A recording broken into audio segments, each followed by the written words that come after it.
Biotechnology वास्तव में हम ह्यूमंस द्वारा इजाद की हुई एक टेक्निक है जिसमें हम लिविंग बीइंग्स को यूज करते हुए अपने काम के प्रोडक्ट्स बनवा लेते हैं। जो हमारी क्रॉप्स रहती हैं, एग्रीकल्चर में भी बहुत हद तक बायोटेक्नोलॉजी का एप्लीकेशन हम देखते हैं। या तो हम एग्रोकेमिकल्स का यूज बढ़ा दें, जिसमें आप पेस्टिसाइड्स की बात करते हैं, ठीक है, फर्टिलाइजर्स की बात करते हैं। So hello and welcome everyone, मैं विशाल आप सभी का बहुत बहुत स्वागत करता हूं आज के सेशन में। उम्मीद करता हूं डियर स्टूडेंट आप सभी लोग बहुत अच्छे होंगे, सभी की सेहत बहुत अच्छी होगी और प्रिपरेशन चल रही होगी जबरदस्त। डियर स्टूडेंट, आज का सेशन अगेन हम लेकर आ चुके हैं एक पॉडकास्ट सेशन, जहां एक बहुत ही इंपॉर्टेंट चैप्टर हम डिस्कस करने जा रहे हैं। डियर स्टूडेंट, आज जिस चैप्टर के बारे में हम डिटेल में डिस्कशन करने जा रहे हैं इस पॉडकास्ट में, उसकी वेटेज नीट में अगर हम प्रीवियस ईयर क्वेश्चन को देखते हैं तो अच्छी खासी है। आप ये मान सकते हैं कि लगभग 3 से 5 क्वेश्चन तक इस चैप्टर से अराइज होते हैं और इसके अंदर में कई चीजें मेमोराइज करने की भी हैं। तो आज इस सेशन को आप जरूर ध्यान से एंड तक सुनिएगा। जो जो पॉइंट्स मैं आप सभी के सामने डिस्कस करने जा रहा हूं उनको ध्यान से समझते हुए अगर आप रिवीजन करते हैं तो ये सारे पॉइंट्स आपके फिंगर टिप्स पर होंगे और आप कॉन्फिडेंस के साथ एग्जामिनेशन में जाएंगे और जो हाईली वेटेज वाला हमारा ये चैप्टर है इसके आने वाले क्वेश्चन को बेहद आसानी से डील कर पाएंगे। तो डियर स्टूडेंट, आज का जो ये सेशन होने जा रहा है ये है chapter number 10 biotechnology and its application. तो डियर स्टूडेंट, बायोटेक्नोलॉजी और इसके एप्लीकेशन के बारे में जाने उससे पहले हम ये बात समझ लेते हैं कि बायोटेक्नोलॉजी अपने आप में है क्या। डियर स्टूडेंट, बायोटेक्नोलॉजी वास्तव में हम ह्यूमंस द्वारा इजाद की हुई एक टेक्निक है जिसमें हम लिविंग बीइंग्स को यूज करते हुए अपने काम के प्रोडक्ट्स बनवा लेते हैं। एकदम साधारण भाषा में मैंने आपको ये चीज समझाई है। आप अगेन इसको एक और भाषा में भी समझ सकते हैं कि बायोटेक्नोलॉजी वो टेक्निक है जिसमें हम माइक्रोब्स, प्लांट्स, एनिमल्स, इनमें से किसी भी ऑर्गेनिज्म को यूटिलाइज करते हुए, यूज करते हुए अपने लिए बायोफार्मास्यूटिकल या फिर आप कह लीजिए बायोलॉजिकल प्रोडक्ट्स बनवा सकते हैं। हम ह्यूमंस को भी बहुत सारे अलग अलग प्रोटीन्स की रिक्वायरमेंट रहती है। आप कह लीजिए हार्मोन्स की रिक्वायरमेंट हुई या फिर आप सर्टेन तरह के स्पेसिफिक प्रोटीन्स के बारे में बात कर सकते हैं जो कि हम ह्यूमन जैसे ग्रोथ हार्मोन की हम बात कर लें वो भी प्रोटीन ही है।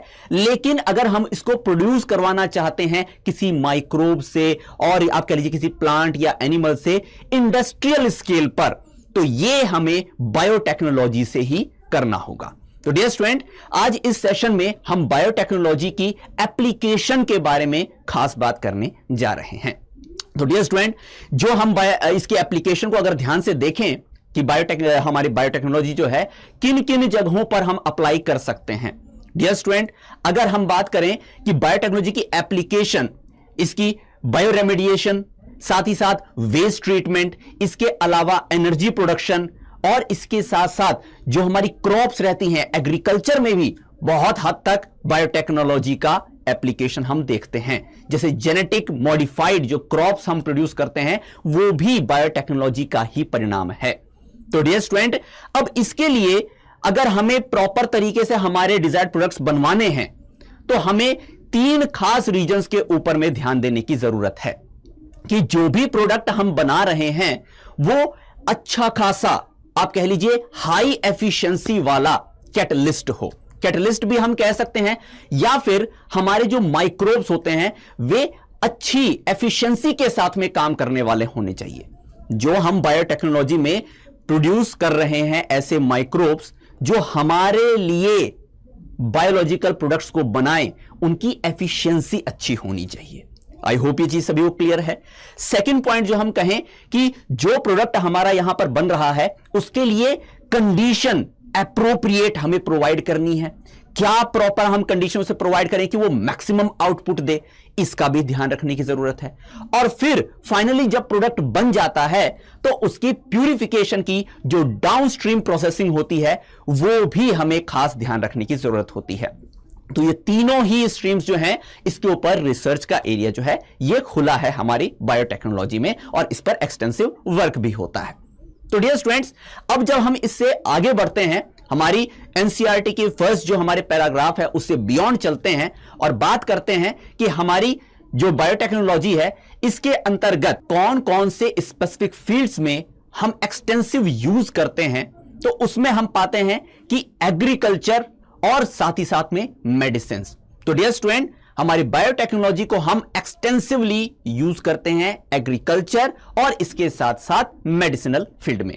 तो पहले हम फोकस करेंगे कि एग्रीकल्चर में किस तरीके से बायोटेक्नोलॉजी प्रॉपर अप्लाई होती है। तो डियर स्टूडेंट, अगर हम एग्रीकल्चर के फील्ड में बायोटेक्नोलॉजी को अप्लाई करना चाहते हैं, तो हमारा मोटिव इसके पीछे क्या है कि बेसिकली हम फूड प्रोडक्शन को बढ़ाना चाहते हैं। अल्टीमेटली फूड प्रोडक्शन कैसे बढ़ सकता है? या तो हम एग्रोकेमिकल्स का यूज बढ़ा दें, जिसमें आप पेस्टिसाइड्स की बात करते हैं, ठीक है, फर्टिलाइजर्स की बात करते हैं, उनका यूजेस बढ़ा दिया जाए। ऑर्गेनिक फार्मिंग जो है, ऑर्गेनिक हमारे एग्रीकल्चर जो है, उसको बढ़ा दिया जाए। या फिर हम कह सकते हैं कि जेनेटिकली मॉडिफाइड क्रॉप्स का हम यूज करते हुए हाई प्रोडक्टिविटी अचीव कर सकते हैं। तो डियर स्टूडेंट, जब बात आती है कि हाई प्रोडक्टिविटी हमें अगर अचीव करनी है जेनेटिक मॉडिफाइड प्लांट से, तो अल्टीमेटली इसके लिए जो टेक्निक हम यूज में लेकर आते हैं, that is tissue culture. Dear student, मैं इस नाम को आप सभी के सामने दोबारा से समझा देता हूं कि टिश्यू कल्चर का मतलब क्या है। डियर स्टूडेंट्स, जब हम बात करते हैं प्लांट्स की, तो प्लांट के किसी भी एक पर्टिकुलर टिश्यू को हम यूज करते हुए अगर कंप्लीट प्लांट प्रोड्यूस कर देते हैं, तो यह कहलाता है टिश्यू कल्चर। डियर स्टूडेंट, इसके लिए प्लांट के किसी भी पार्ट को यूज किया जाता है और उसमें जो सेल्स पाई जा रही हैं, उस टिश्यू में जो सेल्स पाई जा रही हैं, उन्हें लगातार डिवाइड करते हुए एक नया प्लांट बनाने के ओर हम अग्रसर करते हैं by using proper environment, proper hormones and proper pH conditions. तो ऐसे में जो भी ये टिश्यू हम यूज में लेते हैं हमारे न्यू प्लांट को डेवलप करने में, उसे एक्स प्लांट कहा जाता है। तो डियर स्टूडेंट्स, जो ये टिश्यू कल्चर है, इसको भी अगर हम मेजर तौर पर देखें तो हम 2-3 तरीकों से इसे कैटेगराइज कर सकते हैं। बेसिकली 2 ही तरीकों से हम कैटेगराइज कर सकते हैं। एक तरफ जहां पर हम किस तरह के कल्चर में हमारे टिश्यू को ग्रो करा रहे हैं, तो इस आधार पर 2 टाइप्स में हम इसे डिवाइड करते हैं। पहला टाइप हमारे सामने आता है जहां पर हम सस्पेंशन कल्चर को यूज करते हुए एक ग्रोथ करते हैं हमारे एक्स प्लांट की। सस्पेंशन कल्चर का मतलब क्या हुआ? यहां लिक्विड मीडियम के अंदर हम हमारे एक्स प्लांट को प्लेस करते हैं और उसे प्रॉपर ग्रोथ करने के लिए ऑक्सिन हार्मोन्स देते हैं।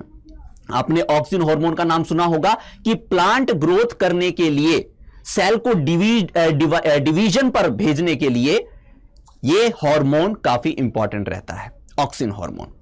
इससे हम नेक्स्ट जो हमारे टिश्यू कल्चर की जो हम बात कर रहे हैं, उसके अंदर में हम सॉलिड मीडियम को यूज करते हैं, यानी सॉलिड कल्चर को यूज करते हैं हमारे एक्सप्लांट को ग्रो कराने के लिए। यह टाइप कहलाता है कैलस कल्चर।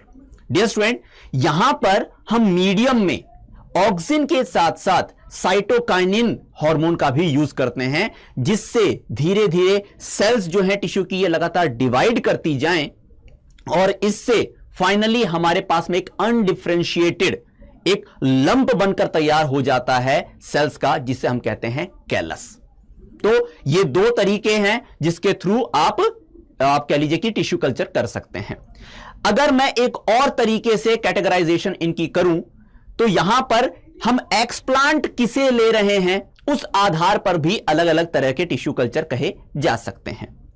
एक जहां पर हम सिंगल सेल को यूज करते हुए कल्चर करते हैं, तो that is single cell culture. Dear student, single cell को ही हम प्रॉपर यहां पर एक मीडियम प्रोवाइड करते हैं, प्रॉपर पीएच प्रोवाइड करते हैं और उसे डिवीजन करने के लिए प्रेरित करते हैं। अगर कोई एक सेल किसी भी तरह की सेल्स के अंदर में परिवर्तित हो सकती है थ्रू डिवीजन, आप कह लीजिए डिफरेंशिएशन, तो उस सेल की पोटेंसी टोटी पोटेंसी कही जाती है। ठीक है, अगर एक पर्टिकुलर सेल से हम एक पर्टिकुलर ऑर्गेनिज्म के किसी भी सेल को अगर बना सकते हैं, तो वह क्षमता टोटी पोटेंसी कही जाती है।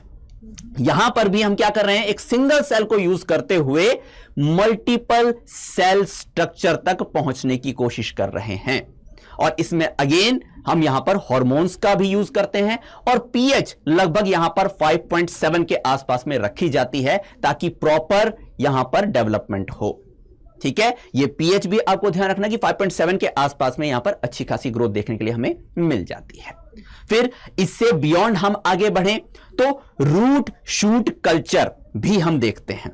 रूट शूट कल्चर में क्या है डियर स्टूडेंट, यहां पर रूट या शूट को एज एक्स प्लांट लिया जाता है और उससे फर्दर कंप्लीट प्लांट को ग्रो कराया जाता है। इसमें हम क्या करते हैं, अगर स्पेसिफिक रूट से हम कंप्लीट प्लांट की ग्रोथ चाह रहे हैं, ऑक्सिन्स वगैरह यहां पर एक्सटेंसिवली यूज किए जाते हैं। और अगर शूट की ग्रोथ हम करवाना चाह रहे हैं तो वहां पर हम साइटोकाइनिन की कंसंट्रेशन हाई रखते हैं। तो डियर स्टूडेंट, अगर हमारे सामने सवाल आ जाता है कि कौन सा हमारा हार्मोन है जो स्पेसिफिकली रूट की ग्रोथ कराने के लिए ज्यादा एक्सटेंसिवली रेस्पॉन्सिबल है, और अगर बात आ जाए कि शूट के लिए कौन सा रेस्पॉन्सिबल है, तो आपके पास जवाब पहुंच चुका है। ठीक है, फिर इससे बियॉन्ड हम आगे बढ़ते हैं तो मेरिस्टेम कल्चर भी आता है। मेरिस्टेम दरअसल डिराइव है मेरिस्टेमेटिक टिश्यू ऑफ प्लांट से। डियर स्टूडेंट, जहां पर हम रूट एपिक्स की बात करते हैं या शूट एपिक्स की बात करते हैं, इंटरकलरी रीजन्स की बात करते हैं, ये वो कुछ रीजन्स हैं जहां पर मेरिस्टेमेटिक टिश्यूज पाए जाते हैं। ये सेल जो है प्लांट की इस तरह की सेल्स होती हैं जो कि लगातार डिवाइड करती रहती हैं। ठीक है, तो ऐसे में एक मेरिस्टेम को यूज करते हुए भी हम कंप्लीट प्लांट को ग्रो करा सकते हैं टिश्यू कल्चर में। और इस मेरिस्टेम टिश्यू कल्चर की एक खासियत भी है कि मेरिस्टेम्स दरअसल किसी भी वायरस से इन्फेक्ट नहीं होते। तो अगर किसी वायरस इन्फेक्ट या डिजीज इन्फेक्टेड प्लांट का भी आपको एक्सप्लांट मिल जाए ये मेरिस्टेम, तो उससे डेवलप होने वाले प्लांट में वो डिजीज नहीं पाई जाएगी। तो मेरिस्टेमेटिक कल्चर करने का एक ये बेनिफिट भी हमारे सामने आता है। इसके अलावा और भी तरह के कल्चर किए जा सकते हैं, एंथर कल्चर किया जा सकता है, ओवरी कल्चर किया जा सकता है, लेकिन सभी जो हैं ये एक्स प्लांट जो हम यूज कर रहे हैं उसके आधार पर अलग अलग कैटेगराइजेशन है इनका। ठीक है, जो हमने मेरिस्टेम को लेकर बात करी है, अगर इसी को थोड़ा और बारीकी से हम देखें तो यह आता है हमारी माइक्रो प्रोपगेशन के अंतर्गत। हमारी एनसीईआरटी में जो टर्म माइक्रो प्रोपगेशन आया है वो दरअसल सीधे तौर पर रेफर कर रहा है हमारी मेरिस्टेम कल्चर से ही।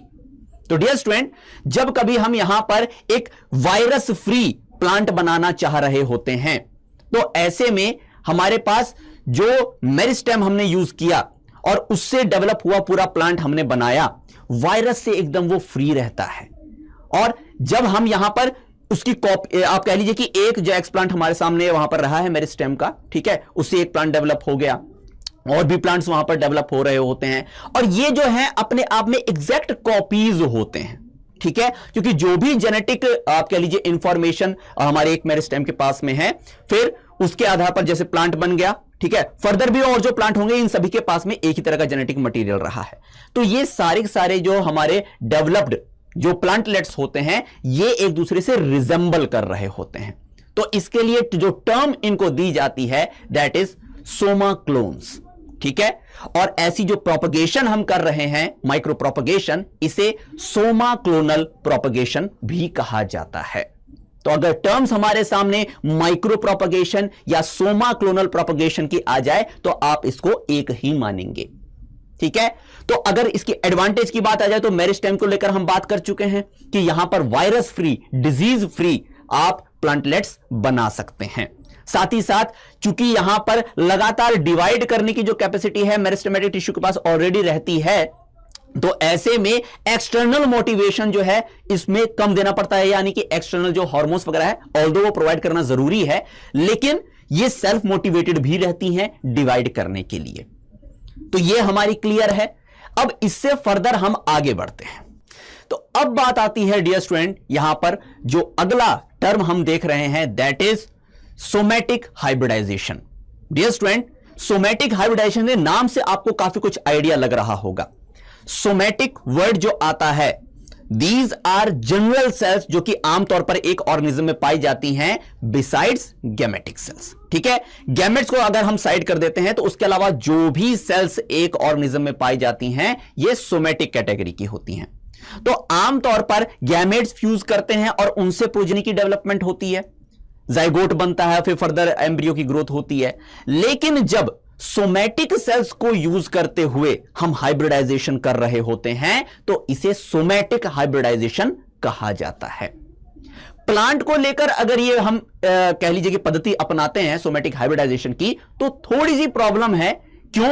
क्योंकि दरअसल यहां पर हर सेल के ऊपर में सेल वॉल होती है और सेल वॉल के रहते हम सोमेटिक सेल्स का फ्यूजन नहीं करा सकते। तो इस प्रोसेस को कराते वक्त हम पहले सेल वॉल को डाइजेस्ट करते हैं और उसके लिए हमें यहां पर स्पेसिफिक एंजाइम्स को भी यूज करना होता है।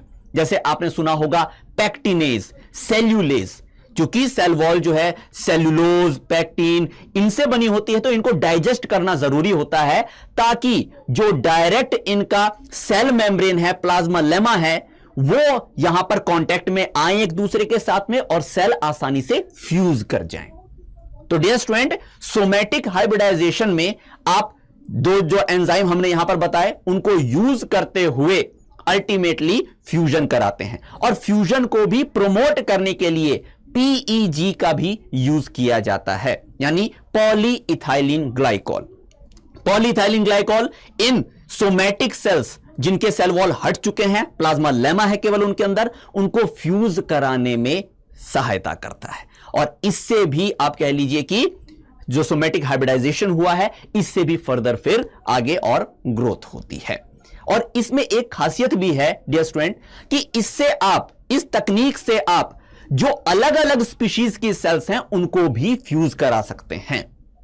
मेरी बात को ध्यान से समझिएगा। यहां पर आमतौर पर जब गैमेट को लेकर हम यह बात कहते हैं तो सिमिलर स्पीशीज के गैमेट्स आसानी से फ्यूज कर जाते हैं और जाइगोट को फॉर्म करते हैं। यहां पर हम सोमेटिक हाइब्रिडाइजेशन को यूज करते हुए दो अलग अलग स्पीशीज को भी आप कह लीजिए कि फ्यूज करा सकते हैं, उनके सेल्स को फ्यूज करा सकते हैं, सोमेटिक सेल्स को फ्यूज करा सकते हैं।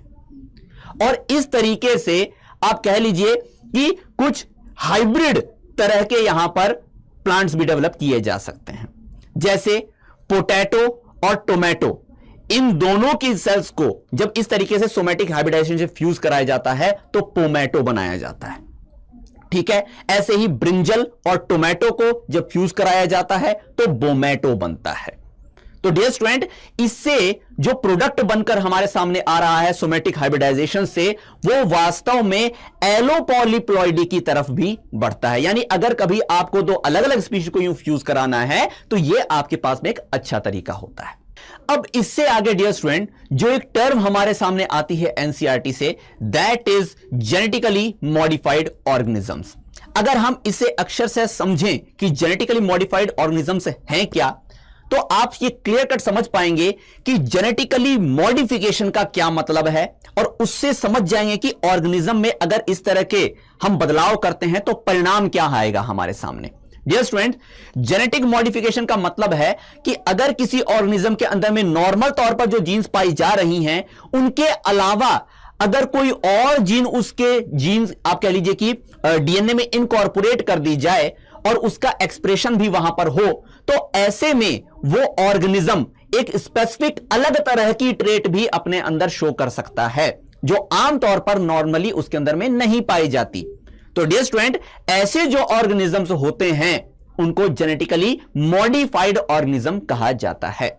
जैसे मैं एक एग्जांपल के तौर पर आपको बताऊं कि अगर किसी माइस में, ठीक है, जो नॉर्मली वहां पर जीन्स एक्सप्रेशन होती हैं, अगर आप उस माइस के अंदर कोई जीन ऐसी डाल दें जो जनरली उसके डीएनए में नहीं पाई जाती, तो क्या उस एनवायरमेंट में वो जीन भी एक्सप्रेस होगी? यस, वो जीन भी एक्सप्रेस होती है और इसके कारण से माइस में कुछ स्पेसिफिक अलग से भी ट्रेट आपको देखने के लिए मिल सकते हैं। तो डियर स्टूडेंट, ऐसा केवल माइस नहीं, क्योंकि हम लोग अभी प्लांट के ऊपर में बात कर रहे हैं, एग्रीकल्चर से रिलेटेड बात कर रहे हैं, तो आपको प्लांट्स में भी ये अक्सर देखने को मिलता है। जो ये एक्स्ट्रा जीन्स, जो फॉरेन जीन्स हम प्लांट के अंदर में इंट्रोड्यूस कर रहे होते हैं, ये कहलाती हैं ट्रांस जीन्स। ठीक है, ट्रांस का मतलब ही हो गया कि अलग ओरिजिन से आई है ये जीन और अब हमने उसको इस प्लांट सेल के अंदर इनकॉर्पोरेट करके इसके जीनोम का हिस्सा बना दिया है। तो ऐसे में ये जो जेनेटिकली मॉडिफाइड जो प्लांट्स होते हैं ये एक एक्स्ट्रा ट्रेट के साथ हमें दिखाई देते हैं और हम अक्सर ऐसा करते भी क्यों हैं? हमारे जो क्रॉप्स हैं उनको हार्श कंडीशन में सरवाइव करने की क्षमता ज्यादा देने के लिए, या फिर हम कह सकते हैं कि स्पेसिफिक जो हमारे डिजीज कॉजिंग जो बैक्टीरिया होते हैं जिनसे प्लांट्स अफेक्ट हो जाते हैं उनसे बचाने के लिए भी हम ये काम करते हैं, और साथ ही साथ स्पेसिफिक तरह के न्यूट्रिएंट रिच आप कह लीजिए कि क्रॉप डेवलप करने के लिए भी हम ये काम करते हैं। जब मैं आपको ये अलग अलग आप कह लीजिए कि तरीके बता रहा हूं कि जेनेटिकली मॉडिफाइड हम क्यों कर रहे हैं और उससे आउटकम क्या निकल रहा है, जैसे न्यूट्रिएंट को लेकर जब बात आ रही है तो यहां पर गोल्डन राइस जो है ये इसका एक एग्जाम्पल है हमारे सामने। गोल्डन राइस जो है, आमतौर पर आप राइस को जब ऑब्जर्व करते हैं तो वहां पर विटामिन ए बहुत ज्यादा नहीं होता, लेकिन गोल्डन राइस जो है उसको हमने जेनेटिकली मॉडिफाइड करके उसके अंदर में विटामिन ए की रिचनेस बढ़ा दी है। ठीक है, तो ये एक एग्जांपल हमारे सामने बन गया। साथ ही साथ कभी कभी ऐसा भी होता है कि जनरली हमारे जो फ्रूट्स हैं या फिर आप कह लीजिए कि जो भी एडिबल्स हैं जो हमें प्लांट से मिल रहे होते हैं ये काफी जल्दी ही सड़ जाते हैं, डीकेइंग इनमें देखने के लिए मिलती है। तो हम ऐसी भी यहां पर आप कह लीजिए कि मॉडिफिकेशन कर सकते हैं कि जो हमारे प्रोडक्ट्स हैं, जो हमारे वेजिटेबल्स हैं वो थोड़ा ज्यादा समय सर्वाइव भी कर जाएं। इसका एग्जाम्पल हमारे सामने फ्लेवर सेवर टोमेटो भी आता है। फ्लेवर सेवर टोमेटो की आपके लिए शेल्फ लाइफ जो होती है वो नॉर्मल से ज्यादा होती है, हम ज्यादा समय के लिए उसे रख सकते हैं। तो dear student, genetically modified organism के तहत अगर यहां पर प्लांट की कर रहे हैं तो इससे एक बेनिफिट भी होता है कि हम यहां पर without using chemicals and fertilisers हम हार्श कंडीशन में भी हमारे क्रॉप्स को सरवाइव करवा सकते हैं, उनकी प्रोडक्टिविटी को इंक्रीज कर सकते हैं। पर सवाल जब हमारे सामने आता है कि आखिरकार कैसे हम प्लांट को इस तरीके से जेनेटिकली मॉडिफाइड कर सकते हैं, तो हम यहां पर एक प्रॉपर टेक्निक चाहते हैं जिसके थ्रू यह काम हो सके। एनसीईआरटी में इस तरीके की एक प्रॉपर टेक्निक की बात करी गई है। डियर स्टूडेंट, हम यहां पर बैक्टीरिया को यूज करते हुए भी हमारे प्लांट को जेनेटिकली मॉडिफाई कर सकते हैं। आप कहेंगे सर ऐसा कैसे पॉसिबल है? बैक्टीरिया से तो आमतौर पर डिजीज होती है प्लांट्स को, फिर हम उसे अपने बेनिफिट के लिए कैसे यूज कर सकते हैं? डियर स्टूडेंट, यहां पर एक खास बैक्टीरिया की बात करी जा रही है जिसे हम कहते हैं एग्रोबैक्टीरियम ट्यूमीफेसिंस। डियर स्टूडेंट, ये ब्रॉड लीफ वाले प्लांट्स को ये इन्फेक्ट करता है बैक्टीरिया और अपना जेनेटिक मटेरियल जिसमें हम कहते हैं इसका प्लाज्मिड, ये प्लांट के अंदर इंट्रोड्यूस करके वहां पर क्राउन गॉल डिजीज कॉज करता है। हम कह सकते हैं कि क्राउन गॉल डिजीज में अगर कोई प्लांट इन्फेक्ट हो गया तो वहां पर ट्यूमर फॉर्मेशन होने लग जाती है। तो डियर स्टूडेंट, इसके प्लाज्मिड में आखिरकार ऐसा क्या खास है? डियर स्टूडेंट, इसके प्लाज्मिड में इस तरह की जीन्स पाई जाती हैं जो कि ना केवल बैक्टीरिया से प्लांट को इन्फेक्ट करवाने में मदद करती हैं बल्कि प्लांट के अंदर में एंटर होने के बाद वहां पर ट्यूमर भी कॉज करती हैं। तो यह प्लाज्मिड चूंकि ट्यूमर कॉज करता है इसे हम टीआई प्लाज्मिड के नाम से जानते हैं। टीआई जो आप यहां पर नाम देख रहे हैं यह स्टैंड करता है ट्यूमर इंड्यूसिंग प्लाज्मिड। क्लियर? तो टीआई प्लाज्मिड में हम लोग आखिरकार ऐसा क्या कर सकते हैं कि प्लांट हमारा मॉडिफाई हो जाए जेनेटिकली? तो डियर स्टूडेंट्स समझिए, इसमें एक चालाकी की जाती है कि हम ये बात जानते हैं कि जो जीन्स टीआई प्लाज्मिड में हैं वो ट्यूमर भी कॉज कर सकती हैं और साथ ही साथ इन्फेक्शन भी करवा सकती हैं। हम क्या करते हैं, ट्यूमर कॉज करने वाली जीन्स को एंजाइम्स को यूज करते हुए, रेस्ट्रिक्शन एंजाइम्स को यूज करते हुए रिमूव कर देते हैं टीआई प्लाज्मिड में से, और साथ ही साथ जो हम इंट्रोड्यूस करना चाहते हैं ट्रेट हमारे इस प्लांट के अंदर में वो उसी जगह पर अटैच भी कर दिया जाता है। डियर स्टूडेंट, इसमें घबराने की बिल्कुल जरूरत नहीं है क्योंकि यहां इस चीज को समझना बेहद आसान हो जाता है अगर आप ये चीज समझ जाएं कि जिन रेस्ट्रिक्शन एंजाइम्स को हम यूज कर रहे होते हैं वो वैसे सिमिलर एंड्स ही प्रोड्यूस करेंगे। ठीक है, सिमिलर एंड्स प्रोड्यूस करने का क्या मतलब है? सपोज कीजिए कि जो जीन हम यहां पर इंट्रोड्यूस करने जा रहे हैं उसको कट करने के लिए, सोर्स से कट करने के लिए हमने जिस एंजाइम का यूज किया है वो पर्टिकुलर तरह के एंड्स बनाएगा।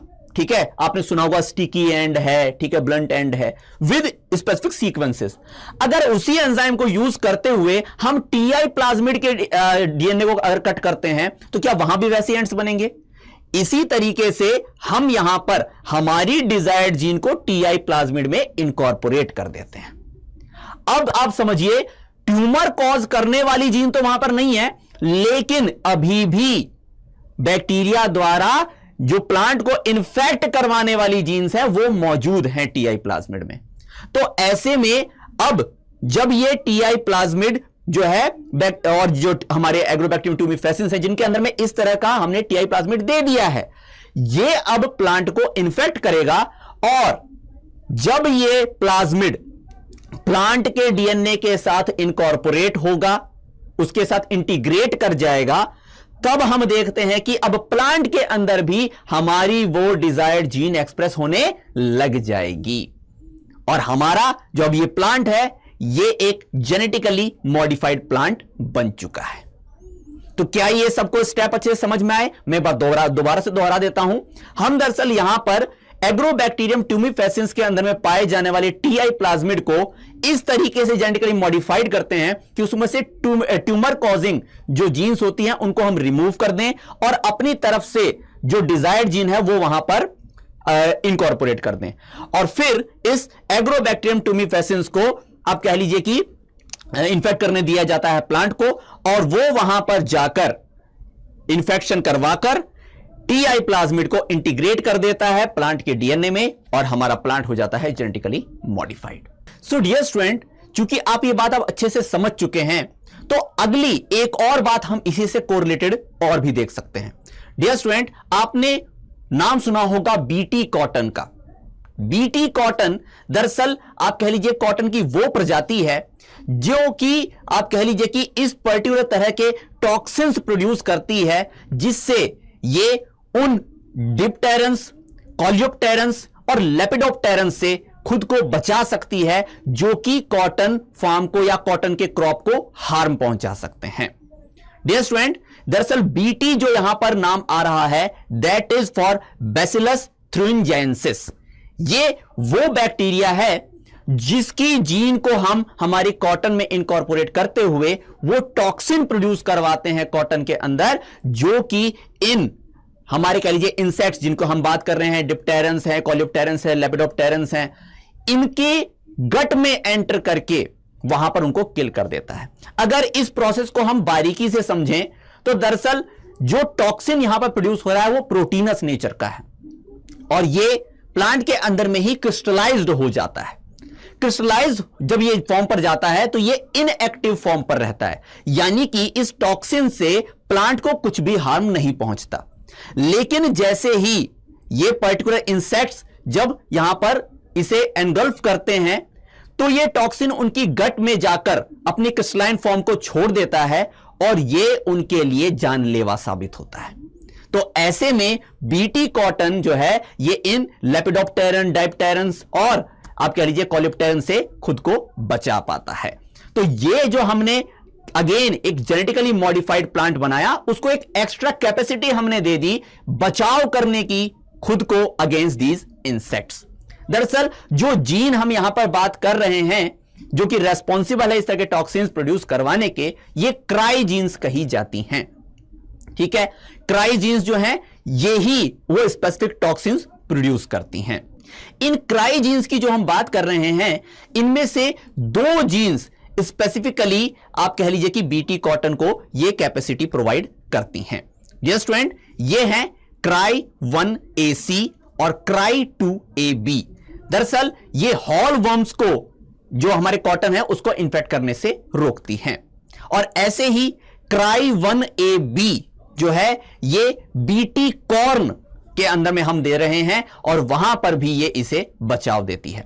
डियर स्टूडेंट, जब बात यहां पर आती है थोड़ी एक कदम और आगे तो इंडिया में जो फर्स्ट हमने इंट्रोड्यूस किया था क्रॉप के अंदर में इस तरीके से जेनेटिकली मॉडिफाइड क्रॉप के रूप में, वो हमारा बीटी कॉटन ही था। लेकिन यह पहला प्लांट नहीं था जिसको हमने जेनेटिकली मॉडिफाइड बनाया था।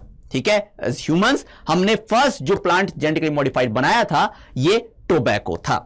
टोबैको में हमने जिन स्पेसिफिक वीडीसाइड्स के अगेंस्ट ये जेनेटिकली मॉडिफिकेशन दिया था वो थे ग्लाइफोसेट्स।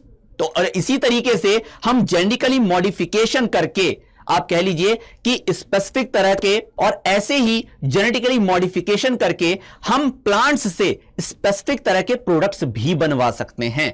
इसका एक एग्जांपल हीरोडिन प्रोडक्शन भी आता है हमारे सामने, जो कि हमने जेनेटिकली मॉडिफिकेशन से ही अचीव किया था इन ब्रेसिका नेपस। तो डियर स्टूडेंट्स, अब इससे एकदम और आगे बढ़ते हैं और बात करते हैं कि पेस्ट के रेजिस्टेंस को भी किस तरीके से हम प्लांट में रोक सकते हैं।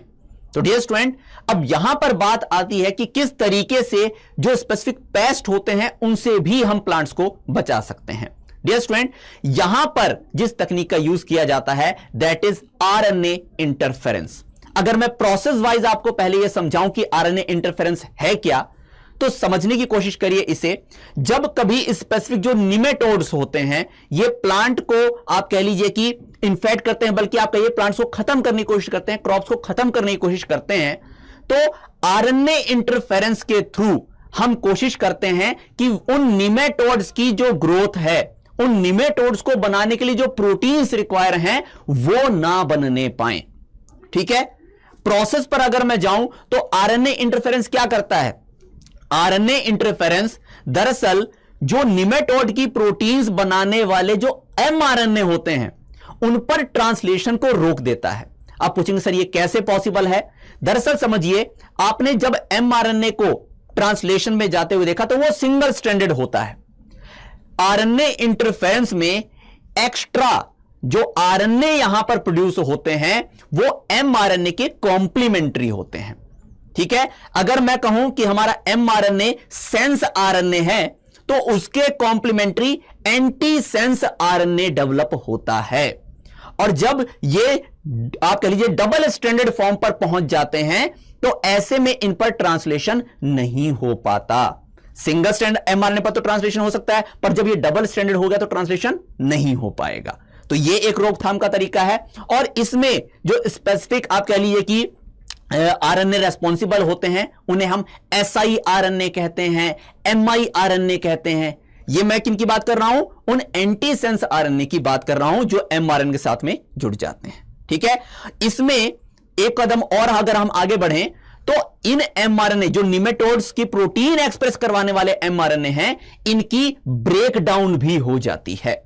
ये एसआईआरएनए और एमआईआरएनए कुछ स्पेसिफिक प्रोटीन्स के साथ में मिलकर जो कि है डाइसर्स और आरआईएससी, अल्टीमेटली एमआरएनए निमेटोड्स के एमआरएनए को छोटे छोटे टुकड़ों में कट कर देते हैं। इससे क्या होगा? ना तो निमेटोड की स्पेसिफिक प्रोटीन बनेगी और ना ही वो निमेटोड सरवाइव कर पाएंगे। तो यह तरीका है पेस्ट से प्लांट को बचाने का जो हमने आरएनए इंटरफेरेंस में समझा है। अब फाइनली हम बात कर लेते हैं कि क्या हम जो ये जेनेटिकली मॉडिफिकेशन कर रहे हैं क्या ये केवल लाभदायक ही है या इससे नुकसान भी हो सकते हैं? तो डियर स्टूडेंट, एडवांटेज हमने बात कर ली है वैसे इनकी, मैं दोबारा से दोहरा देता हूं क्या क्या इंपॉर्टेंस है, क्या क्या एडवांटेज है जेनेटिकली मॉडिफिकेशन करने की। तो देखिए डियर स्टूडेंट, यहां पर सीधे तौर पर कहा जा सकता है कि प्लांट की सर्वाइवेबिलिटी को बढ़ाया जा सकता है, हार्श कंडीशन में उसके सर्वाइव करने के चांसेस को बढ़ाया जा सकता है, हार्वेस्ट होने के बाद में लॉसेस कम हो, जो हमने बात करी फ्लेवर सेवर टोमेटो की कि हार्वेस्टिंग होने के बाद में डिकेइंग लेट हो उसकी, तो ऐसे में ज्यादा समय तक वो एडिबल कंडीशन में रहते हैं, तो ये भी चीज अचीव करी जा सकती है। न्यूट्रिएंट रिच हम बना सकते हैं, साथ ही साथ में फर्टिलाइजर्स के ऊपर, पेस्टिसाइड्स के ऊपर में जो डिपेंडेंसी है वो भी काफी हद तक रिड्यूस हो जा सकती है by using genetically modified crops. तो ये भी यहां पर एडवांटेज के रूप में हमारे सामने है। तो डियर स्टूडेंट, एग्रीकल्चर में हमने वास्ट तरीके से समझ लिया है कि आखिरकार किस तरीके से हम जेनेटिकली मॉडिफिकेशन करके ये सब चीजें अचीव कर सकते हैं, हाई प्रोडक्टिविटी अचीव कर सकते हैं और बहुत सारे एडवांटेज दे सकते हैं। लेकिन कुछ डिसएडवांटेजेस भी यहां पर हो सकती हैं इनकी। आप कह सकते हैं कि कुछ इस तरह की मॉडिफिकेशन जब हम जीन के अंदर में करते हैं तो उससे कुछ सर्टेन तरह के आउटकम्स ऐसे आ सकते हैं जो कि एलर्जी कंडीशन किन्हीं पर्संस के अंदर में क्रिएट कर दें। तो ये एक डिसएडवांटेज के रूप में यहां पर हम देख सकते हैं।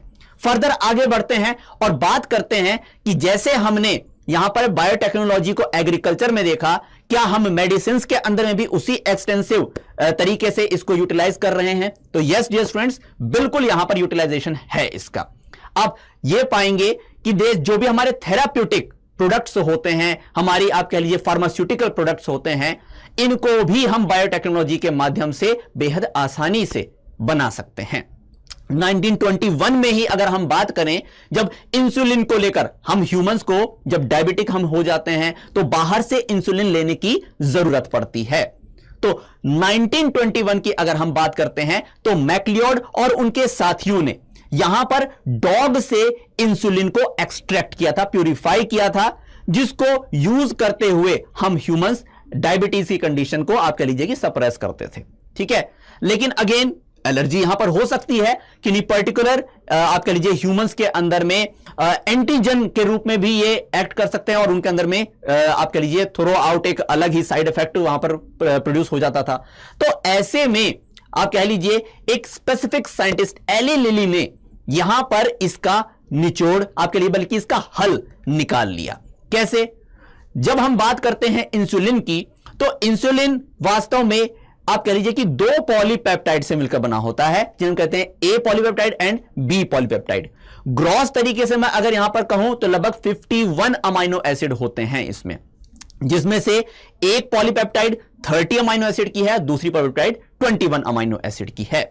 लेकिन जब ये आप कह लीजिए कि प्रोड्यूस होते हैं, ट्रांसलेट होते हैं, उस फॉर्म पर अगर हम इसे देखें तो यहां पर ए और बी ही नहीं, दरअसल इनके बीच में एक सी पेप्टाइड भी पाई जाती है, जो लगभग आप कह लीजिए 33 अमाइनो एसिड लॉन्ग होती है। लेकिन मैच्योर इंसुलिन के अंदर में वो नहीं पाई जाती। तो यह भी एक बड़ी दुविधा थी कि आखिरकार हम ऐसा इंसुलिन बना कैसे लें जिसके अंदर सी पेप्टाइड ना हो। तो एली लिली ने क्या किया, यहां पर मैं साइंटिस्ट का नाम बता रहा हूं ये, ठीक है, एली लिली। तो इन्होंने क्या किया, ई कोलाई जो बैक्टीरिया हम जानते हैं, ई कोलाई के अंदर में दो सेपरेट अलग से जीन्स यहां पर दी, जो कि एक जीन थी ए पेप्टाइड के लिए और दूसरी थी बी पेप्टाइड के लिए। जब ये प्रोड्यूस होकर आ गए तो अब इनके बीच में लिंकिंग बनाई गई, डाई सल्फाइड लिंकिंग, और जब ये दोनों साथ में अटैच हुए तो इन्होंने एक्ट किया just like a mature human insulin. तो इसे नाम दे दिया गया ह्यूम्यूलिन। ठीक है, तो अगर ये टर्म भी आपके सामने आती है तो आप समझ लीजिएगा कि ये वो आप कह लीजिए जेनेटिकली मॉडिफाइड इंसुलिन है जो कि बैक्टीरिया से एक्सट्रैक्ट करी गई थी, और ये करने वाली थी एली लिली। अब ऐसी ही एक और टेक्निक की हम बात करने जा रहे हैं, जो कि आप कह लीजिए मेडिसिनल फील्ड में ही आप कह लीजिए एक रिवॉल्यूशन की तरह से थी, और यहां पर बात हम कर रहे हैं जीन थेरेपी की। डियर स्टूडेंट, अगर किसी पर्टिकुलर एक इंडिविजुअल में सपोज कीजिए कि उसकी कोई एक जीन प्रॉपर तरीके से काम नहीं कर रही है, तो हम किस तरीके से उस पर्सन के अंदर उस कमी को पूरा कर सकते हैं। जैसे अगर मैं इसका एक एग्जांपल लूं तो यहां पर एक जीन जो है ADA, ठीक है, एडिनोसिन डीएमिनेज, अगर यह एंजाइम प्रॉपर तरीके से प्रेजेंट ना हो तो इससे एक डिजीज कॉज होती है जिसे हम कहते हैं SCID, जिसका मतलब है सीवियर कंबाइंड इम्यूनो डेफिशिएंसी। तो डियर स्टूडेंट, एक 4 साल की एक लड़की में इसका भी आप कह लीजिए कि निजात उस एक लड़की को इसका भी निजात दिलाया गया था by gene therapy. Dear student, या तो यह किया जा सकता था कि ADA जो है उसको आप एक्स्ट्रा अलग से प्रोवाइड कर दें, ठीक है, जैसे आप कहें कि हम एक पर्टिकुलर एक इंसान के अंदर अगर इंसुलिन की जीन नहीं है तो भाई इंसुलिन बाहर से ले लो, ठीक है। लेकिन क्या यह परमानेंट सॉल्यूशन है? नहीं। साथ ही साथ बोन मैरो के अंदर भी इस तरीके से चीज दी जा सकती थी, लेकिन यह परमानेंट सॉल्यूशन के रूप में नहीं थे। तो ऐसे में जीन थेरेपी एक आप कह लीजिए अल्टरनेटिव मेथड के रूप में यहां पर सामने आई, जो कि परमानेंटली इस चीज को सॉल्व कर सकती थी। देखिए डियर स्टूडेंट, जीन थेरेपी में क्या किया जाता है, जो एडीए की जीन इस पर्टिकुलर गर्ल के अंदर में आप कह लीजिए कि डेफिशिएंट थी, प्रॉपर वर्क नहीं कर रही थी, एक्स्ट्रा अलग से एडीए की जीन वहां पर उसमें इनकॉर्पोरेट कर दी गई। तो इससे क्या हुआ, वहां पर एडीए एक्सप्रेशन हुआ और जो कमी उसके अपने डीएनए में थी वो अब बाहर से इंट्रोड्यूस्ड एडीए की जीन से कंपनसेट हो गई। तो ऐसे में जो जीन थेरेपी है वो उस कमी को पूरी कर दे रहा है जो कि जेनेटिक तौर पर उस गर्ल के अंदर में प्रेजेंट थी। ये 1990s की बात है जहां पर ये जीन थेरेपी को प्रॉपर तरीके से अप्लाई किया गया। लेकिन एक कमी भी है इसकी कि एडीए जो जीन की हम यहां पर बात कर रहे हैं, 4 साल की लड़की के अंदर में ये चीज किया गया था, ये तब तक ज्यादा इफेक्टिव रहती है जब तक यहां पर ये एम्ब्रियोनिक स्टेज पर दी जाए। डियर स्टूडेंट, एम्ब्रियोनिक स्तर पर चूंकि सेल्स जो होती हैं अनडिफरेंशिएटेड होती हैं, तो जब वहां पर इनकॉर्पोरेशन हो जाता है इस तरीके से, तो जितने भी सेल्स रिजल्ट में बनते हैं सभी के अंदर ये सॉल्व हो जाती है प्रॉब्लम, एडीए की डेफिशिएंसी की प्रॉब्लम सॉल्व हो जाती है। लेकिन अगर हम लेटर स्टेजेस में देते हैं तो यहां पर ये आप कह लीजिए उतनी कारगर नहीं होती। और ये समझना आपके लिए बिल्कुल मुश्किल नहीं होना चाहिए, क्योंकि आप ये समझ लो एक पर्टिकुलर पूरा ऑर्गेनिज्म डेवलप हो गया, उसकी सभी सेल्स जो हैं आप कह लीजिए ट्रिलियंस ऑफ सेल्स हैं हमारे अंदर में, हम हर एक सेल के अंदर इस तरीके से ये एक्स्ट्रा एडीए की जीन नहीं दे सकते। ठीक है, तो ऐसे में कंप्लीट डेवलपमेंट के बाद ये चीज अचीव करना थोड़ी सी मुश्किल है। अर्ली एजेस के अंदर में ये जीन थेरेपी काफी कारगर मेथड है इस तरह की प्रॉब्लम को सॉल्व करने की। इससे फर्दर आगे बढ़ते हुए डियर स्टूडेंट, हमारी एनसीईआरटी के अंदर में एक और टर्म हमारे सामने आती है मॉलिक्यूलर डायग्नोसिस की। तो डियर स्टूडेंट, मॉलिक्यूलर डायग्नोसिस करते हुए भी हम हमारी बायोटेक्नोलॉजी का काफी अच्छे स्तर के ऊपर में यूज करते हैं। जैसे हम बात करते हैं रिकॉम्बिनेंट डीएनए टेक्नोलॉजी, फिर हम बात करते हैं पीसीआर और साथ ही साथ अलाइजा की, यानी कि मॉलिक्यूलर स्तर पर डायग्नोसिस भी किया जा सकता है कि क्या कोई पर्टिकुलर इंडिविजुअल के अंदर में कोई खास तरह का इंफेक्शन है या नहीं है। आपने सुना भी होगा आरटीपीसीआर, ठीक है, कोविड टाइम पीरियड के अंदर में काफी एक्सटेंसिवली आपने सुना होगा आरटीपीसीआर। तो यहां पर पीसीआर की जो बात करी जा रही है पॉलीमरेज चेन रिएक्शन, ठीक है, reverse transcriptase polymerase chain reaction, ये भी यहां पर क्या किया जा रहा है, दरअसल एक तरह की डायग्नोसिस ही करी जा रही है कि क्या पर्टिकुलर इंडिविजुअल के अंदर में जो कोरोना वायरस था, कोविड-19 कोरोना वायरस था, क्या ये प्रेजेंट है या नहीं है। तो डियर स्टूडेंट, अगर प्रॉपर वहां पर प्रेजेंस रहती है पर्टिकुलर वायरस की, अगर उसकी डीएनए की प्रेजेंस रहती है, उसके आरएनए की प्रेजेंस रहती है, तो वहां पर उसकी मल्टीपल कॉपीज बनने लग जाएंगी थ्रू पॉलीमरेज चेन रिएक्शन, और यह फिर इस बात की गवाही दे रहा होगा कि यस यहां पर इंफेक्शन हो रखा है। ऐसे ही जब बात आ जाती है एचआईवी की, तो एचआईवी के लिए भी हम अलाइजा का यूज करते हैं, जो कि एंटीबॉडी एंटीजन इंटरेक्शन के ऊपर में बेस्ड है। अगर पर्टिकुलर जो इंडिविजुअल है, अगर वो एचआईवी से पीड़ित है, एचआईवी से इंफेक्टेड है, तो वहां पर एचआईवी का जो एंटीजन होगा उसके अगेंस्ट एंटीबॉडी अटैच होगी, और इसका आइडेंटिफिकेशन अलाइजा टेस्ट के थ्रू किया जा सकता है। ऐसे ही अब हम आगे ट्रांसजेनिक एनिमल्स की भी बात करें, तो वहां पर भी हम इस तरीके के अलग से फॉरेन जीन को एंटर कराकर स्पेसिफिक तरह के परिणाम पा सकते हैं। ट्रांसजीन्स वहां पर भी एंटर करेंगी, और ऐसे में आप कह सकते हैं कि खास तरह की कैपेसिटीज जो हैं ये एनिमल्स के अंदर में भी इंट्रोड्यूस करी जा सकती हैं। जैसे कि हम यहां पर कैसे, जैसे इंसुलिन की हमने बात करी, ठीक है, एली लिली ने तो यहां पर चलिए आप कह लीजिए ई कोलाई से किया था, ठीक है, आप ऐसे ही खास आप कह लीजिए कि एनिमल्स से भी इस तरह के प्रोडक्ट्स जो हैं वो एक्सट्रैक्ट कर सकते हैं। फार्मास्यूटिकल जो प्रोडक्ट्स हैं वो एक्सट्रैक्ट कर सकते हैं, उनके अंदर भी प्रोडक्शन होगा, आप वहां से एक्सट्रैक्ट करेंगे, प्यूरिफाई करेंगे और अपने लिए यूजेबल उन्हें बना लेंगे। साथ ही साथ कैटल्स के अंदर भी आप कह लीजिए कि हम बायोटेक्नोलॉजी का एक्सटेंसिवली यूज करते हैं, इस तरह के जेनेटिक मॉडिफिकेशन का हम यूज करते हैं। खासकर अगर हम बात करते हैं मिल्क की, ठीक है, मिल्क प्रोडक्शन जो है वो भी हम यहां पर एनहांस कर सकते हैं। साथ ही साथ जो आमतौर पर काऊ मिल्क की हम बात करते हैं कि क्या बच्चों के लिए काफी हेल्दी रहता है, ठीक है, उसके अंदर भी अगर कुछ कमी रह जाती है, जनरली आमतौर पर आप कहेंगे कि जो बेबी के लिए भी जो प्रॉपर न्यूट्रिशन की जरूरत पड़ती है दूध के अंदर, आप चाहें तो यहां पर जेनेटिकली मॉडिफिकेशन करके दूध के अंदर वो प्रॉपर न्यूट्रिएंट की अवेलेबिलिटी भी करा सकते हैं। तो ये भी चीज यहां पर अचीवेबल है थ्रू बायोटेक्नोलॉजी। तो डियर स्टूडेंट, जेनेटिकली मॉडिफिकेशन जो हम ऑर्गेनिज्म में करते हैं, इससे काफी सारी हम अपने काम की चीजें जो हैं ये वहां से ऑब्टेन कर सकते हैं। ऐसे ही dear student, transgenic mice, transgenic rabbits, इनसे भी हम हमारे डिजायर्ड जो इस तरह के आप कह लीजिए कि ग्रोथ हार्मोन्स हो गए, ठीक है, या फिर आप कह लीजिए स्पेसिफिक एंजाइम्स भी हो गए, अल्फा 1 एंटीट्रिप्सिन, ठीक है, इनको भी हम ऑब्टेन कर पाते हैं। साथ ही साथ डियर स्टूडेंट, जैसा हमने शुरुआत में जब एप्लीकेशन की बात कही थी तो बायोरेमेडिएशन की भी बात हमने वहां पर करी थी, ठीक है। तो आप कह लीजिए कि बायोरेमेडिएशन का मतलब क्या है, पहले इसको थोड़ा समझ लीजिए और फिर हम इसका एग्जांपल भी देख लेंगे। बायोरेमेडिएशन का मतलब यह है डियर स्टूडेंट कि अगर कभी एनवायरनमेंट के अंदर में जैसे आप कह लीजिए पर्टिकुलर तरह के पॉल्यूटेंट्स काफी पाए जा रहे हैं, तो उनको रिमूव करने में भी हम पर्टिकुलर माइक्रोब्स का यूज कर सकते हैं। यानी कि हम जिस तरीके से अपने काम की जो चीजें हैं उनसे प्रोड्यूस करवा रहे हैं, पॉल्यूटेंट्स को भी रिमूव करवाने में हम उनको यूटिलाइज कर सकते हैं। इसका एग्जांपल हमारे सामने है स्यूडोमोनास प्यूटिडा।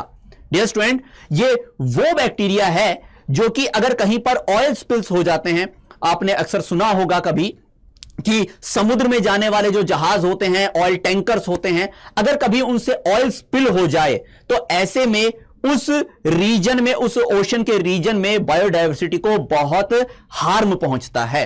तो ऐसे में स्यूडोमोनास प्यूटिडा जो हैं ये ऑयल को खा जाते हैं। तो ऐसे में ये बायोरेमेडिएशन भी कर रहे होते हैं। तो ऐसे में आप ये पाएंगे कि माइक्रोब्स को हम मल्टीपल तरीके से यूज कर पाते हैं। लेकिन डियर स्टूडेंट, इसके ऊपर भी कोई ना कोई बंदिश होनी जरूरी है, क्योंकि इसके जो भी आप कह लीजिए अच्छे यूज लिए जाते हैं, इसके आप कह लीजिए मिस यूज भी किया जा सकता है, ठीक है। तो इसके लिए यहां पर कुछ एथिक्स भी होने जरूरी हैं, जिसे हम बायो एथिक्स कहते हैं। डियर स्टूडेंट, GEAC यानी genetic engineering approval committee. Dear student, ये कमिटी इस बात को चेक में रखती है कि जो भी इस तरीके के जेनेटिकली मॉडिफिकेशन किए जा रहे हैं उसका कहीं भी मिसयूज ना हो। जैसे अगर इस तरह के जेनेटिकल मॉडिफिकेशन किए जा रहे हैं बहुत रैपिड तरीके से, एनवायरनमेंट के ऊपर में इसका बुरा असर हो सकता है। इस तरह की प्रजातियां नहीं बन सकती हैं जो एग्जिस्टिंग प्रजातियों को लगभग खत्म ही कर दें, ठीक है। तो इस तरह का कुछ भी जेनेटिक मॉडिफिकेशन को अलाउ नहीं किया जाता। साथ ही साथ में आप कह लीजिए किसी पर्टिकुलर इंडिविजुअल के अंदर में इस तरह का मॉडिफिकेशन किया गया, ठीक है, एक तरह से डिसरेस्पेक्टफुल भी ये कहा जा सकता है। भाई ह्यूमन जीन्स जो है वो आप कह लीजिए एनिमल्स के अंदर में इस तरह से इंट्रोड्यूस किए जा रहे हैं, ठीक है। तो इस तरीके की बातों को ध्यान में रखकर ही इस तरह की जेनेटिकली मॉडिफिकेशन को अलाउ किया जाता है। अब इससे फर्दर हम आगे बढ़ते हैं तो बात आती है यहां पर बायो पेटेंट की। डियर स्टूडेंट, बायो पेटेंट दरअसल समझने से पहले हम पेटेंट वर्ड को समझ लेते हैं। अगर कभी कोई पर्टिकुलर आप कह लीजिए कि इंसान ने किसी चीज का इजाद किया, किसी चीज को इन्वेंट किया, तो इसकी आप कह लीजिए कमर्शियल यूज जो है उसकी इजाजत के बिना ना हो, इसको ऑथोराइज करने के लिए एक तरीका है पेटेंट। जब यह पेटेंट किसी आप कह लीजिए लाइफ फॉर्म के ऊपर में बेस्ड होता है तो इसे फिर बायो पेटेंट कहा जाता है।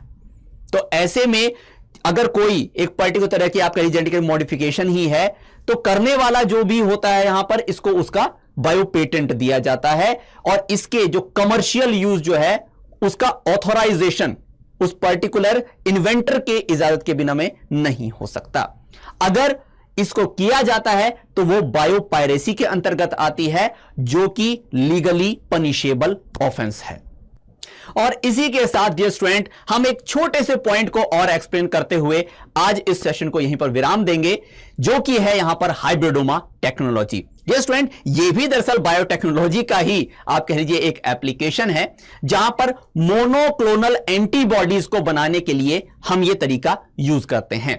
हाइब्रिडोमा में जब हम बात कर रहे हैं तो मोनोक्लोनल जो एंटीबॉडीज हैं, इनको प्रोड्यूस कराने के लिए दरअसल बी लिम्फोसाइट और माइलोमा सेल्स, इनको फ्यूज कराया जाता है। तो जो स्पेसिफिक बी लिम्फोसाइट्स हैं जो कि तैयार हैं मोनोक्लोनल एंटीबॉडीज को बनाने के लिए, जब उनको माइलोमा सेल्स के साथ में फ्यूज कराया जाता है, जो कि आप कह सकते हैं कि लगभग एक कैंसर टाइप की ही सेल्स हैं, जब उनके साथ में फ्यूज कराया जाता है तो वो जो परिणाम स्वरूप जो सेल्स बनकर हमारे सामने आई हैं, हाइब्रिड सेल्स जो आई हैं, इन्हें हाइब्रिडोमा सेल्स कहा जाता है। और ये हाइब्रिडोमा सेल्स एक्सटेंसिवली हमारे वो डिजायर्ड मोनोक्लोनल एंटीबॉडीज बनाती हैं। तो डियर स्टूडेंट, उम्मीद करता हूं आज के इस सेशन में जो हमने बायोटेक्नोलॉजी और इसके एप्लीकेशंस की बात करी है, डिटेल के अंदर में एक एक पॉइंट को आपके सामने एक्सप्लेन किया है, ये आपको अच्छे से समझ में आ गया होगा। ऑल्दो ये एक रिवीजन के तरीके से है, आपने एनसीईआरटी की बुक को कंप्लीटली गो थ्रू किया होगा। संकल्प भारत पर लगातार हम इस तरह के वीडियोस आप सभी के साथ में ला रहे हैं, जो कि आपके रिवीजन को कहीं एनहांस करे और आपको बाकी सभी से एक एज प्रोवाइड करे आपके नीट एग्जामिनेशन में। तो डियर स्टूडेंट, आज फिर सेशन को यहीं पर देते हैं विराम। मिलते हैं अगेन अब नेक्स्ट सेशन में, तब तक पढ़ते रहिए। सी यू सून। Thank you.